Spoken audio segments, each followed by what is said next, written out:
అందరికీ నమస్కారం అండి. ఏపీ గవర్నమెంట్ రేషన్ కార్డుకు సంబంధించి ఒక కొత్త అప్డేట్ అయితే తీసుకొని రావడం జరిగింది. నిజంగా ఈ అప్డేట్ విన్నట్లయితే మీరు చాలా సంతోషపడతారు. అప్డేట్ ఏంటి అని తెలియాలి అంటే వీడియో పూర్తిగా చూడండి. కొత్తగా ఎవరైనా చూస్తుంటే తప్పకుండా మా ఛానల్‌ని సబ్స్క్రైబ్ చేసుకోండి. వీడియో పూర్తిగా చూసి అప్డేట్ ఏంటో తెలుసుకోండి. అండ్ ఈ అప్డేట్ మీకు నచ్చినట్లయితే తప్పకుండా ఈ వీడియోకి ఒక లైక్ ఇచ్చి ఈ వీడియో మీ ఫ్రెండ్స్ అండ్ ఫ్యామిలీకి తప్పకుండా షేర్ చేయండి. వాళ్ళు కూడా యూజ్ అయ్యే అవకాశం ఉంది. ఇంతకీ గవర్నమెంట్ ఇచ్చిన కొత్త అప్డేట్ ఏంటి అంటే మామూలుగా మనం రైస్ కార్డులో ఏమైనా యాడ్ చేసినా, ఎవరైనా తీసేసినా, లేదు కొత్త రైస్ కార్డ్ చేసినా, రైస్ కార్డ్‌కి సంబంధించి ఎలాంటి సర్వీస్ మనం చేసినా అప్లై చేసిన వెంటనే టీ నంబర్ అనేది వస్తుంది. ఆ టీ నంబర్‌తో మనం రైస్ కార్డ్ ఈకేవైసీ అనేది వేయాల్సి ఉంటుంది. రైస్ కార్డ్ ఈకేవైసీలో కుటుంబ పెద్ద అలాగే ఎవరైతే యాడ్ చేస్తామో ఆ పర్సన్, లేదు కొత్త కార్డ్ చేసినట్లయితే ఎంతమందిని యాడ్ చేస్తే అంతమంది కూడా తంబ్ వేయాల్సి ఉంటుంది. రైస్ కార్డ్ ఈకేవైసీ చేయాలంటే ఖచ్చితంగా ఆ పర్సనే ఉండి తంబ్ వేస్తేనే రైస్ కార్డ్ ఈకేవైసీ అనేది కంప్లీట్ అవుతుంది. కానీ కుటుంబంలో ఎవరో ఒకరు బయట ఉండిపోవడం, అలాగే వాళ్ళు రాలేని పరిస్థితిలో ఉండడం అలా జరగడం వల్ల రైస్ కార్డ్‌లో ఎవరైనా కొత్తగా యాడ్ చేయాలన్నా,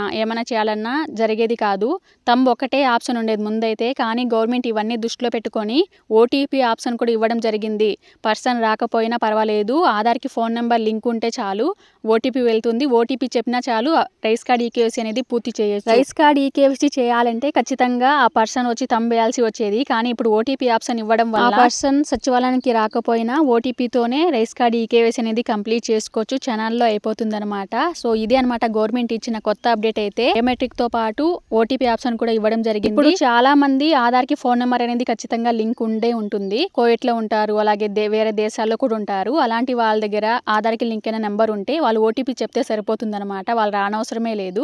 ఇంట్లో ఎవరో ఒకరు వెళ్ళి సచివాలయంకి వెళ్ళి అప్లై చేసినట్లయితే టీ నెంబర్‌తో ఓటీపీతో రైస్ కార్డ్ ఈకేవైసీ అనేది పూర్తి చేసుకోవచ్చు. ఈ అప్డేట్ కోసం చాలా మంది అయితే ఎదురు చూస్తుంటారు. సో తప్పకుండా ఈ వీడియోని షేర్ చేయండి, వాళ్ళకి యూజ్ అవుతుంది. వాళ్ళు కూడా రైస్ కార్డ్ అనేది చేసుకోవచ్చు చాలా ఈజీగా. ఈ అప్డేట్‌తో పాటు ఇంకో అప్డేట్ కూడా వచ్చింది. అది ఏంటి అంటే చాలా మందికి రైస్ కార్డ్‌లో మేలుకు బదులు ఫిమేల్ ఉండడం, ఫిమేల్‌కి బదులు మేల్ ఉండడం, అలాగే ఏజు 108 అని, ఏజ్ ఉన్నదానికంటే ఎక్కువ ఉండడం, లేదు ఎన్ఈ అని ఉండడం, అలాంటివి ఏమన్నా ఉన్నట్లయితే మీరు అప్డేట్ ఈకేవైసీ చేసుకోండి. సచివాలయంలో ఎవరు లాగిన్లో అయినా సరే అప్డేట్ ఈకేవైసీ అని ఒకటి ఉంటుంది.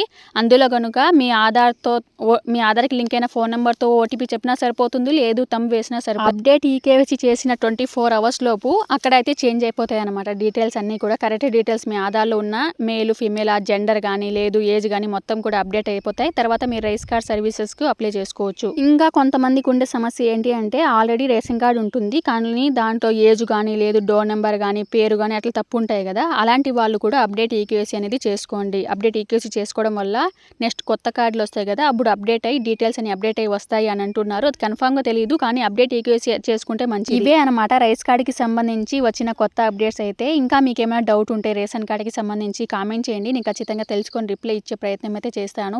అర్హత ఉన్న ప్రతి ఒక్కరికి కూడా రేషన్ కార్డు రావాలనే ఉద్దేశంతో గవర్నమెంట్ అయితే కొత్త ఆప్షన్స్ అయితే ఇస్తున్నారు. ఎవరు కూడా కంగారు పడాల్సిన అవసరం అయితే లేదు. మీకు ఎలాంటి సమస్య ఉన్నా సరే ఆ సమస్యకు సంబంధించి అప్డేట్ అయితే త్వరలోనే వస్తాయి. కొంచెం వేచి ఉండాలి అంతే. అన్ని ఆప్షన్స్ అయితే గవర్నమెంట్ అయితే ప్రొవైడ్ చేస్తున్నారు ప్రతి ఒక్కరికి కూడా రేషన్ కార్డు రావాలనేసి. ఇది ఇవాల్టి వీడియో. మరొక వీడియోతో మళ్ళీ కలుద్దాం. థ్యాంక్ యూ సో మచ్ అందరికీ వీడియో చూసినందుకు.